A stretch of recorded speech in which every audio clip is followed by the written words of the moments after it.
हमारी आज की कहानी है गुरु की 3 कड़वी बातें शिष्य के लिए बनी वरदान। एक ज्ञानी साधु का एक शिष्य था जो स्वभाव में बहुत ही भोला और नासमझ व्यक्ति था।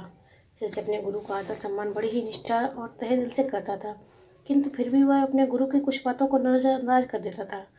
साधु उसे संसार की मोह माया और पारिवारिक रिश्तों से दूर रहकर साधुत्व का जीवन जीने की सलाह देते थे। जो शिष्य को कतई मंजूर नहीं था, वह परिवार से दूर नहीं रह सकता था और अपने गुरु की भक्ति भी नहीं छोड़ना चाहता था। वह गुरु भक्ति और पारिवारिक रिश्तों में कोई भेद नहीं रखना चाहता था। एक दिन वह अचानक अपने गुरु के पास आश्रम में आया और बोला, गुरुजी, मेरा रिश्ता पक्का हो गया है। गुरुजी यह बात सुनते ही शोक में डूब गए और अपने उदास मन से बोले, बेटा, तेरा रिश्ता हो गया है, अब तो तू मेरी तरफ से गया। शिष्य अपने स्वभाव से थोड़ा भोला भाला और ना समझ था। वह अपने गुरु की बात का अर्थ नहीं समझ पाया, किंतु इतना समझ चुका था कि गुरुजी मेरे रिश्ते से खुश नहीं है और वह वहाँ से चला जाता है। कुछ दिनों बाद वह दोबारा अपने गुरु के पास आता है और कहता है, मैं आपको अपनी शादी का कार्ड देने आया हूँ। तो गुरुजी ने फिर वैसा ही जवाब दिया और बोले, बेटा, अब तो तू परिवार से भी गया। अब उसने गुरुजी की इस कथन का भी कोई जवाब नहीं दिया। कुछ दिन बाद वह फिर अपने गुरुजी के पास आया और बोला, गुरुजी, मेरा विवाह हो गया है और पत्नी भी घर आ गई है। गुरुजी ने तीसरी बार भी एक वैसा ही कथन बोल डाला।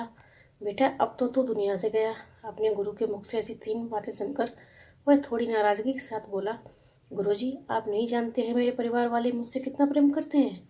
हमेशा उन्हें मेरी फिक्र रहती है और मुझे पत्नी भी मुझसे प्रेम करने वाली मिली है। तो आप ही बताइए, मैं इन बंधनों को छोड़कर चला जाऊं? उसकी बात सुनकर गुरुजी बोले, तो क्या सच में तुझे ऐसा लगता है कि तेरे परिवार वाले और तेरी नई पत्नी तुझसे इतना प्रेम करते हैं? वह बोला, जी बिल्कुल, इसमें कोई शक नहीं।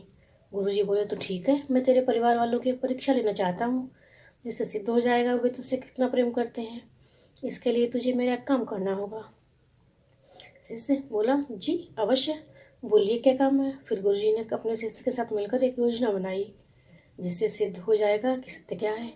गुरुजी, एक काम कर, आज तो घर जा और अचानक पेट दर्द का बहाना करके ज़मीन पर गिर जा और जोर जोर से चिल्लाने लग जा, ताकि तेरी आवाज़ सुनकर वहाँ सभी एकत्रित हो जाएं। फिर तेरे घर वाले डॉक्टर को बुलाएंगे। उनकी दवाई लेने के बाद भी तुझे कहना है, मेरे पेट में दर्द बढ़ता ही जा रहा है, मेरे गुरुजी को बुला दो, मुझे वही ठीक कर सकते हैं, नहीं तो मैं मर जाऊंगा। और जैसे ही मैं वहाँ पहुँचता हूँ तो मरने का बहाना कर देना। अपने गुरुजी की पूरी योजना सुनने के बाद शिष्य ने कहा, ठीक है गुरुजी, आज देखते हैं किसके वचन सत्य हैं। वह अपने घर पहुँचता है और अपने गुरुजी के कहे अनुसार पेट दर्द का बहाना बनाकर जमीन पर गिर जाता है। उसके घर वाले उसे इस अवस्था में देखकर भयभीत हो जाते हैं। उन्होंने जल्दी से डॉक्टर को बुलाया। सभी काफ़ी दुखी दिखाई दे रहे थे, जिसे देखकर शिष्य थोड़ा मन ही मन खुश हुआ, लेकिन उसे अभी आगे योजना बढ़ानी थी। वह बोला, मुझे दवाइयों से कोई फ़ायदा नहीं हो रहा है, कृपया आप जल्दी से मेरे गुरुजी को बुला लाओ, केवल वही मुझे ठीक कर सकते हैं, नहीं तो आज मैं मर जाऊंगा। उसके बड़े भाई तुरंत जाकर गुरुजी को बुला लाए। जैसे ही गुरुजी ने घर के अंदर कदम रखा, उनके कहे अनुसार से बहाना बनाकर दम तोड़ देता है। गुरुजी उसका हाथ देखते हैं और अपना भगवा रंग के तौलिए से उसे ढक देते हैं और अपने निराश मन से कहते हैं, आप लोगों ने मुझे बुलाने में थोड़ी देर कर दी, मेरा शिष्य अब नहीं रहा। मरने की बात सुनते ही उसके घर वाले खूब जोर जोर से रोने लगे। कोई अपना माथा जमीन पर मारता है तो कोई भगवान से उल्टा सीधा बोलता है। पूरा परिवार शोक के सागर में डूब चुका था।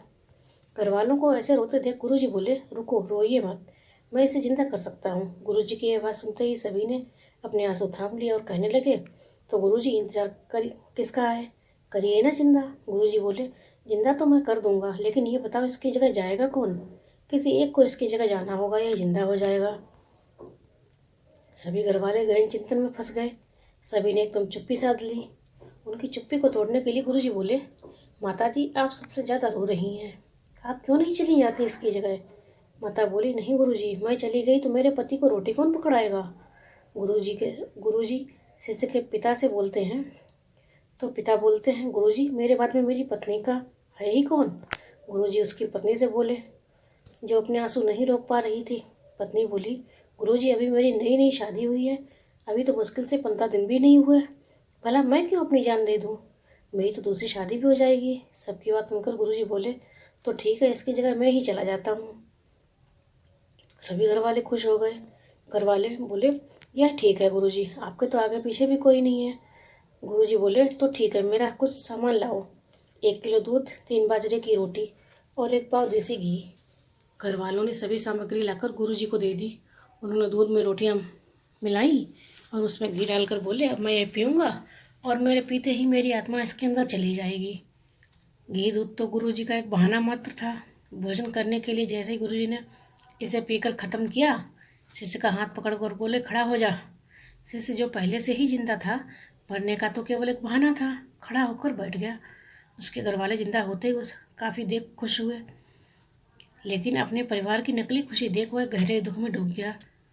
गुरुजी ने उसके उदास चेहरे को देखा और बोले, तो ठीक है, अब मैं चलता हूँ। यहाँ दम तोड़ दूंगा तो तुम्हें परेशानी होगी, मैं खुद ही चला जाता हूँ शमशान घाट।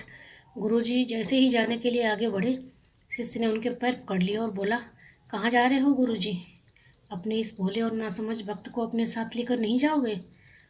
तब से शिष्य ने सांसारिक मोह माया और पारिवारिक रिश्तों से अपने सारे बंधन तोड़ लिए और अपने गुरुजी के साथ दूर रहने का निश्चय कर लिया।